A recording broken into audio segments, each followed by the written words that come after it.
So I have finally caught up with Tokyo Revengers, and holy crap, this series has become something truly astounding. Like, something that has blown me away from start to finish. Like, the binge watch from episode 2 to 4 was actually a very emotional journey. Like, seeing him get the courage to stand up and fight for what he believes in episode 2, to seeing him actually continuing his resolve in episode 3, and even the girl that he's trying to save, and how she stands up for him, and he stands up for her at the end of the episode, and he makes friends with Mikey, to episode 4, where we get, the present day, and see how Akun actually kind of fell from grace, and he felt like he lost everything, and became kind of like a shell of what he once was. There is a lot of emotions that I got from watching these 3 episodes of Tokyo Revengers, and my god, like, it's understandable now why so many really love this show and recommend it. Like, that final scene of episode 4 hit like a truck. And, like, everything started to connect so perfectly when it came to the time travel shenanigans. There is some things that still need to be explained, but when I saw that final segment at the end of episode 4, I'm just like, oh my god. Like, this man, he pushed his friend, and after everything we saw from 2 and 3, and then you see what apparently happened and how technically our MC was supposed to die that day, Takamichi, and his best friend he fought, or was his best friend, pushed him.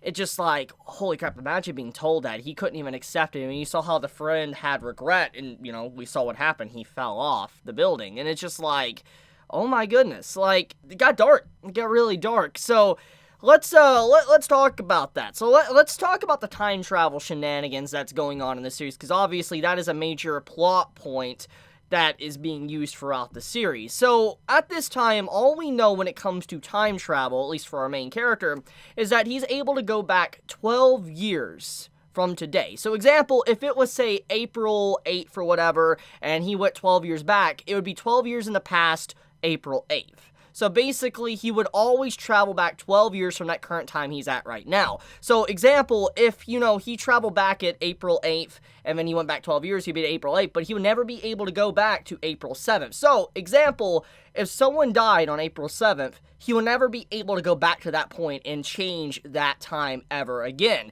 So, what we got here is that there is some problems, some things that cannot be changed. If someone dies after his apparent 12-year go back in time period, that person is effectively permanently dead. So Draken, that is on the list of being saved, to Hina, our main female character, and then also other characters like Akun that died in the latest episode, they're on the list that could potentially be saved. But if that date passes to when they're not, like, they already, after their death or whatever, they cannot be saved ever again. So I think that's interesting. It does add some conflict and tension to it. It makes you wonder, like, okay, is he going to be able to save everyone? Is someone going to stay permanently dead? This is something we needed. Something to restrict us, to let us know that this time travel isn't perfect and that everything can be fixed. Because giving us an actual frame to work with, like a time frame to work with, is something that time travel series need to have. If they don't have that, everything kind of comes undone, and everything that kind of happens feels like it has no purpose. There is no conflict. There is no tension whatsoever. And so having these constraints with his time travel is very important for the plot. Going even further, though, we got to talk about how his power works with the handshake. So at this point in time, is it fully explained? It's up in the air, and I'm assuming eventually it will be, hopefully. But basically, when he went back 12 years and he shook hands with Naoto, and he told him everything, and that point kind of like time shifted on a different timeline. Like, it was a completely different diversion of timeline, and at that point in time, what should have happened didn't happen, and Naoto actually became a police officer, and he's trying to effectively save the day, save his sister from death, etc. And when you look at how he explains to him in episode 2, the way to go back in time is by shaking his hand in the present day, it seems so stupid, but at the same time it makes sense, because in that point in time, when, Takamichi decided to go back and change things, in that moment, like I said, time shifted, And so it makes sense why Naoto would be added into his power, and so when they have that overall signature handshake, they just can go back and forth. The question I have now, though, is if Takemichi can actually do this with others. Is he, for instance, only able to do this with Naoto or like one person, or is he able to do this with multiple people? If that is definitely the case, this could be the ticket of how he can actually save individuals, because it seems like, from what we've seen so far, the only way to effectively change things probably completely is by probably letting someone in on, like, maybe your time travel or something. Like, I feel like when you see how Akun went and how technically he went down a path of where he was supposed to stab that dude, but he didn't, obviously, he still went down a path of, being really upset and, a delinquent, and eventually it wound up to where he pushed our MC, Takemichi, in the front of the train. Obviously, we know what happened after that in episode 4, but I wonder if they have to be incorporated into his time travel ability to be fully saved or not, and if there's others that can be added in, or is it, like I said, exclusively only to Naoto that can actually, be able to know what's going on,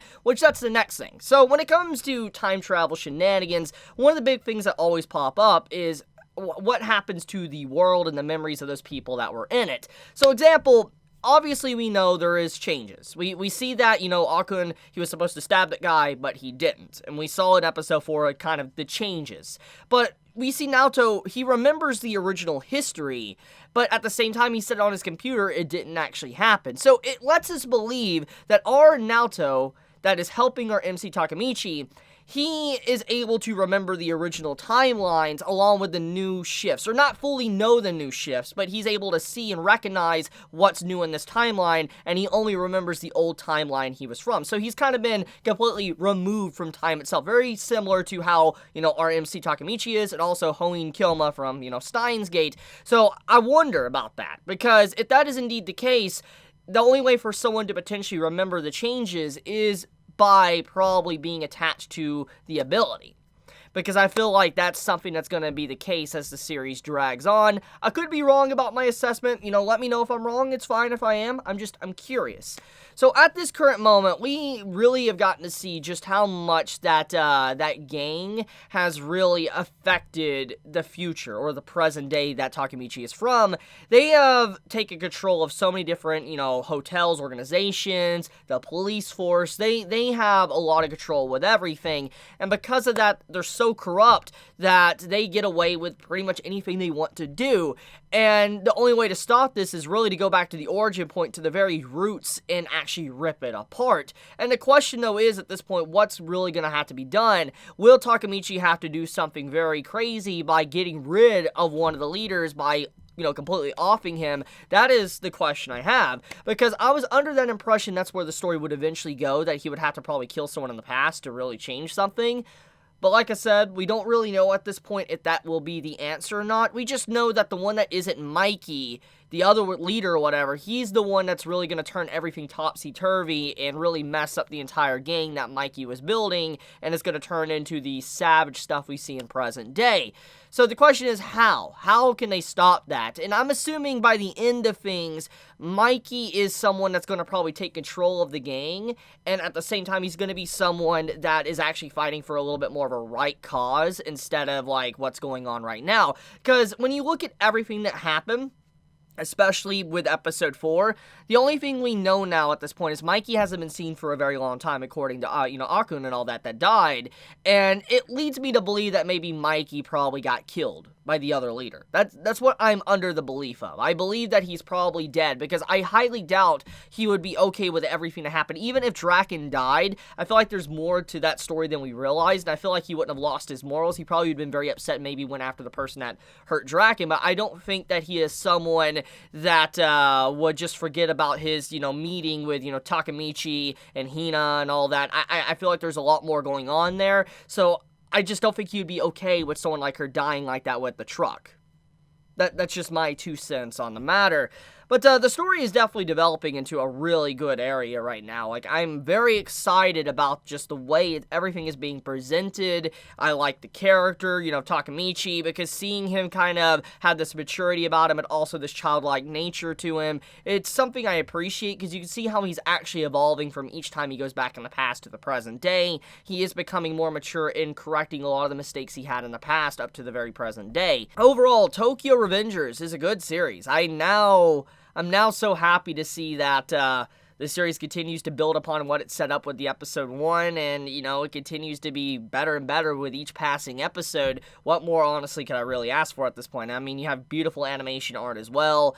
So yeah, I mean, I can't wait. I cannot wait to see where it's going to go with episode 5, because, I mean, seeing his friend die like that was painful, and that's something I do want to talk about. So, his friend that died, actually, the reason why he did what he did, because time technically hasn't been changed for him. Because when he saw himself push Takamichi, in his mind, he was probably like, why did I do that? Why did I push him? And he's like, after everything that happened, he's like, why did I push him?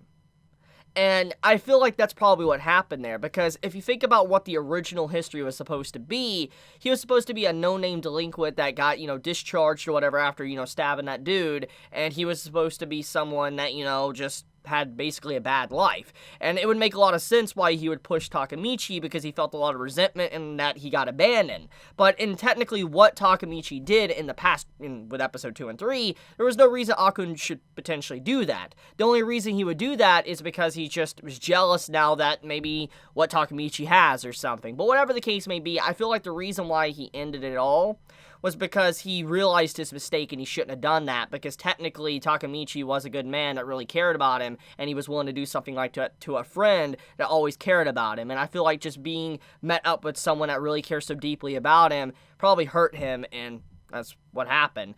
So yeah, overall, can't wait for episode 5. Let me know your thoughts in the comments below, though, how you've been feeling about Tokyo Revengers. Are you going to continue watching? Are you going to drop it? Be honest in the comments below. But with that, guys, I love you. Be safe, stay healthy. Chibi out.